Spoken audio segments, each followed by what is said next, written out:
to Starting Up. Well, here's what's coming your way then over the next half hour. All you need to know about the startup tax, we bring you a special report.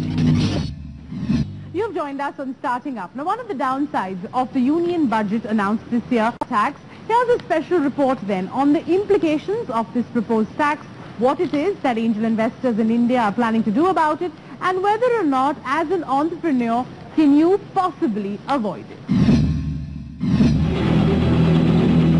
It's a sinking feeling. It's a retrograde step. It's as if you're thrown in water, you're trying to not drown, but it's a helpless feeling. Yes, the announcement of the budget last month sent shock waves within the investment community. Ever since, angel groups like the Mumbai Angels here behind me and the Indian Angel Network have been working hard lobbying with the government to reduce the impact of what many are referring to as the startup tax. But what are its implications, and is there any way startups can reduce this proposed burden on them? We bring you a special report.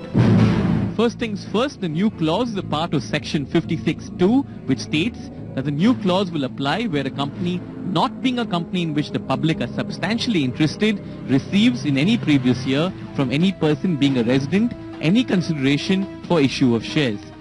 In such a case, if the consideration received for issue of shares exceeds the face value of such shares, the aggregate consideration received for such shares as exceeds the fair market value of the shares shall be chargeable to income tax under the head income from other sources. Breaking this down, assuming that an angel investor invests 1 crore for a 25% stake in the company, the startup is valued at 4 crore rupees.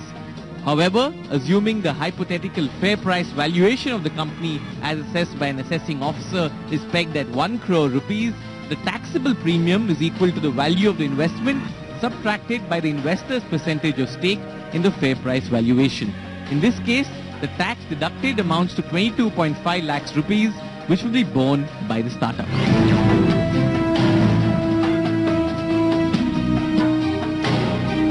This tax legislature is scheduled to go into action next financial year, and its impact is so severe that if passed, angel groups believe it can threaten the very future of angel investing in the country.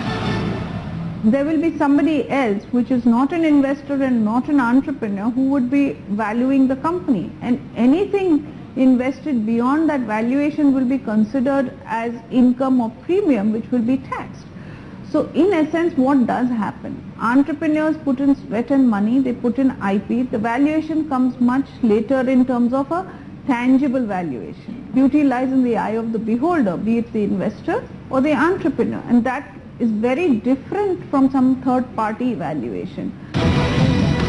By the 2G scam, and has been institutionalized as a method to prevent money laundering. But in doing so, it's also put the country's angel investment industry in peril.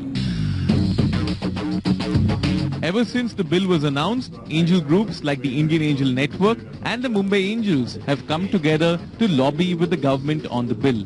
The progress so far at least has been slow, and angel groups are lobbying for certain amendments in the bill which they believe will tide in their favor. Below a certain limit, 5 crores, those kind of investments can be exempted from this. The second thing they can do is probably recognize the angel groups and probably have KYC norms just like the US, and each individual angel investor is actually a certified investor and they are exempted, or at least for the time being the convertible debt option also be exempted.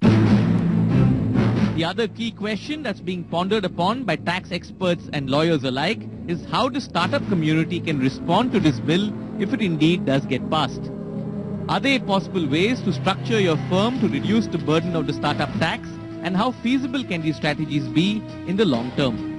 One would be like to continuously do a book building on your book. So for now example, right, when the founders quit their job and form a new startup, they have always been cribbing about their opportunity cost, the cost of leaving their job and working on the idea of the startup. So these things has typically not been capitalized in the books of company till now.